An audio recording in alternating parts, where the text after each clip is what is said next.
Hello guys, welcome back. आज मैं एक आपके सामने नई वीडियो के साथ आया हूँ। तो जो हमारा टॉपिक चल रहा था मुद्रास्फीति, जिसको कहते हैं इन्फ्लेशन, महंगाई। तो उस महंगाई के टॉपिक के अंदर मैंने आपको ये बताया था कि उसका मीनिंग और उसके टाइप्स। तो थोड़ा सा रिवाइज करते हैं कि महंगाई किसे कहते हैं। जब हमारी इकोनॉमी के अंदर जनरल प्राइस लेवल, सामान्य कीमत स्तर लगातार बढ़ रहा हो, इसको हम आसान भाषा में कहेंगे कि जब हमारे देश में एवरेज प्राइस लगातार बढ़ रहा होता है तो उसे कहते हैं महंगाई। तो अब आज हम इस वीडियो में ये बताएंगे कि महंगाई के वजह, देखिए काफी काफी मॉडल है इसमें कि महंगाई क्यों होती है। इसमें से दो सिद्धांत बने हुए हैं कि इसमें महंगाई की वजह जो बताते हैं, उनमें से पहला है जिसे कहते हैं डिमांड पुल इन्फ्लेशन।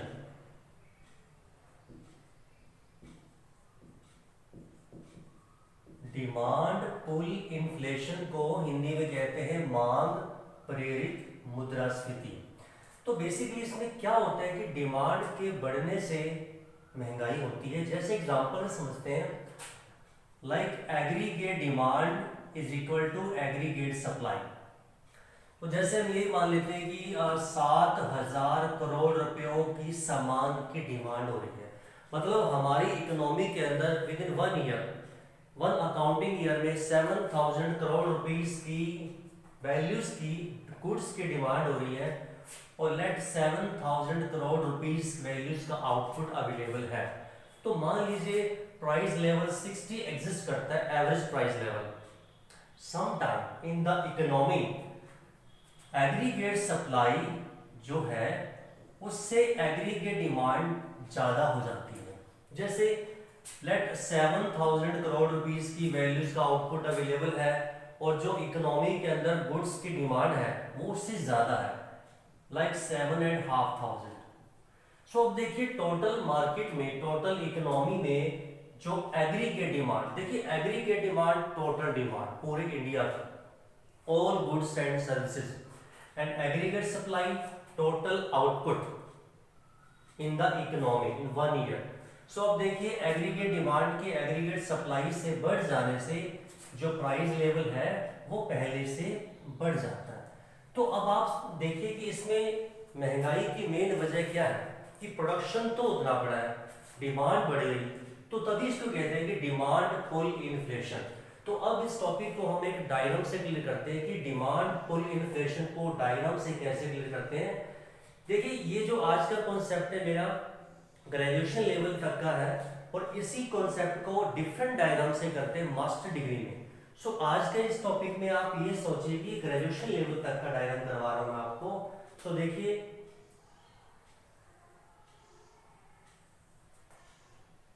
ओ एक्स एक्सिस पर हम लेते हैं आउटपुट,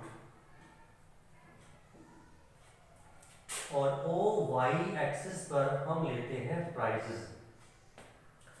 तो एग्रीगेट डिमांड का देखिए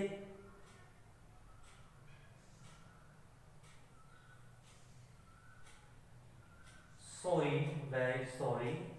so this is supply curve in the economy. देखिए मेन बात क्या है कि जो हमारे देश का प्रोडक्शन है वो इंक्रीज हो रहा है, बट एक लेवल ऐसा आता है, हम इसको ये मान लेते हैं कि हमारे देश में फुल एम्प्लॉयमेंट है। एक ऐसी स्टेज भी आती है इकोनॉमी के अंदर जहां जो व्यक्ति काम करना चाहते हैं उन सबको काम मिल जाता है।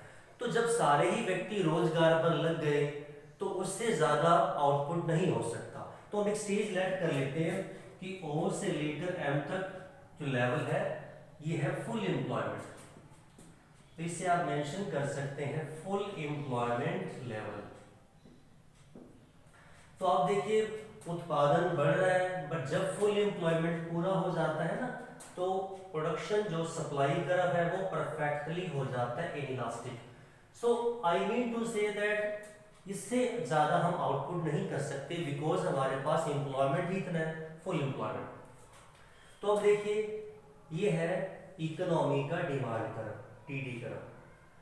तो स्टार्टिंग में देखिए कि डिमांड और सप्लाई आपस में यहां पर कट कर रहे हैं ई पॉइंट पर। सो देखिए सप्लाई कर यहां लिख लेते हैं, ये स्टार्टिंग प्राइस है। तो मार्केट में ओपी प्राइसेस एग्जिस्ट करती हैं ओक्यू लेवल ऑफ आउटपुट। तो अब जैसे जैसे मार्केट में डिमांड बढ़ती है, देखिए डिमांड इंक्रीज हो जाती है तो D1 डिमांड कर्व शिफ्ट हो जाता है ऊपर की साइड मांग के बढ़ने से। अब नया बैलेंस कहां पे हुआ, इक्विलिब्रियम E1 पॉइंट पर। इससे मार्केट में आउटपुट की डिमांड ज्यादा हो रही है और हमारे पास सप्लाई भी अवेलेबल है। देखिए हमेशा ऐसे नहीं होता कि डिमांड के बढ़ने से महंगाई बढ़े। तो कई बार क्या होता है कि आउटपुट उसी प्राइस पर अवेलेबल होता है, जैसा कि अब यहाँ पे हो रहा है, यहाँ तक डिमांड बढ़ी तो प्राइसेस अभी भी सेम है। बट हाँ, ऐसा अगर कंटिन्यू होता है कि डिमांड और इंक्रीज होती है, डिमांड कर्व जो है D2 मतलब डिमांड और बढ़ गई, तो डिमांड के बढ़ जाने से डिमांड कर्व राइट साइड या ऊपर की ओर शिफ्ट कर जाता है, जिससे अब ये सप्लाई कर्व को यहाँ पर कट कर रहा है E2 पॉइंट पर। अब देखिए नया equilibrium point E2, equilibrium output OQ2। अब देखिए प्राइसेस थोड़ी सी इंक्रीज हो जाती हैं P से P1। ऐसा अगर कंटिन्यू होता है, देखिए डिमांड और इंक्रीज हो रही है D3। अब ये सप्लाई कर्व को यहाँ पे कट करता है E3 पर, प्रोडक्शन ज्यादा हो जाता है। अब प्राइसेस की स्पीड देखिए आप और भी ज्यादा होगी, वस्तु की कीमतें तेजी से बढ़ रही हैं। अब एक बार पॉइंट यहाँ लेते हैं जहां पर फुल एम्प्लॉयमेंट है, मतलब अगर प्रोडक्शन की डिमांड D4 हो जाती है, डिमांड बढ़कर D3 से D4 हो जाती है, तो नया संतुलन होता है E4 पर। देखिए मैं बार बार कह रहा हूं इस पॉइंट को, ये फुल एम्प्लॉयमेंट लेवल है, तभी इसके बाद जो उत्पादन कर्व है वो परफेक्टली हो जाता है इनइलास्टिक। इसका मतलब अगर ये लाइन ऐसे जाती सप्लाई की लाइन, तो प्रोडक्शन और बन सकता था, क्योंकि हमारे पास लोग ही नहीं है काम करने वाले, फुल एम्प्लॉयमेंट है।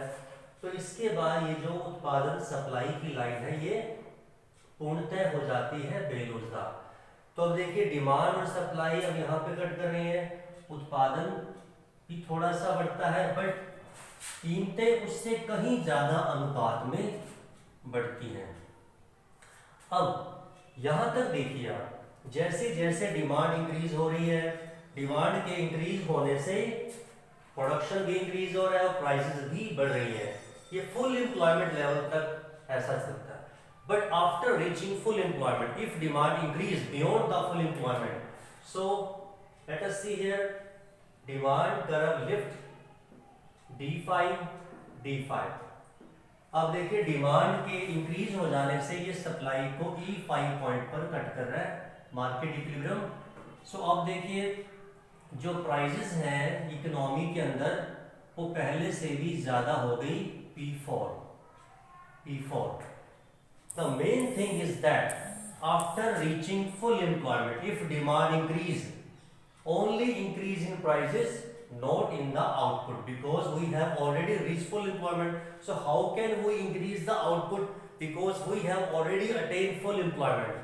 So इसके बाद सिर्फ कीमतें बढ़ती हैं, उत्पादन नहीं बढ़ता।